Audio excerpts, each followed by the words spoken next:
Yeah, Toronto. Actually, we have some quick cars there, but I'd never had a pole and I'd never won a race there.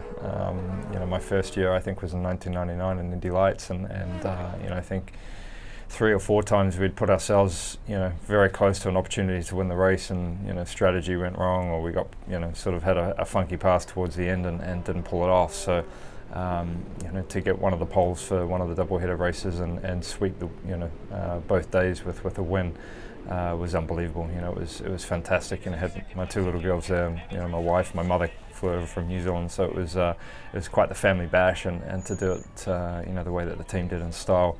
And obviously, it was a huge year for Target in Canada as well. So it was nice to, put it on the spot. Well, Toronto is a lot of fun. It's a great city. There's a lot of activities around the racetrack, and the track itself is very difficult.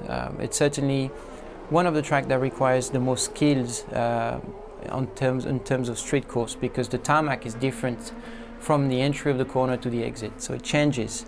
And that shift in balance of the car is very difficult to manage.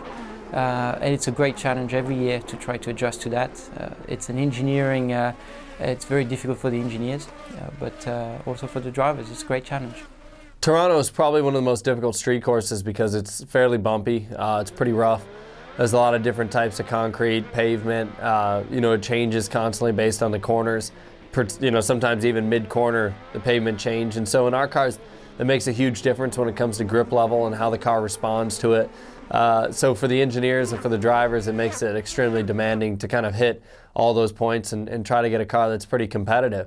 It's a place I've always done well. For whatever reason, it's haven't had the best of luck there recently, but I've always been fast, and it's a place that we want to, like everywhere, it's a place you want to do well, but particularly because it's a doubleheader, and that makes it even more important, because if you have a good weekend, you can elevate yourself in points, and if you have a bad one, you can drop like a rock. So Toronto is important without a doubt.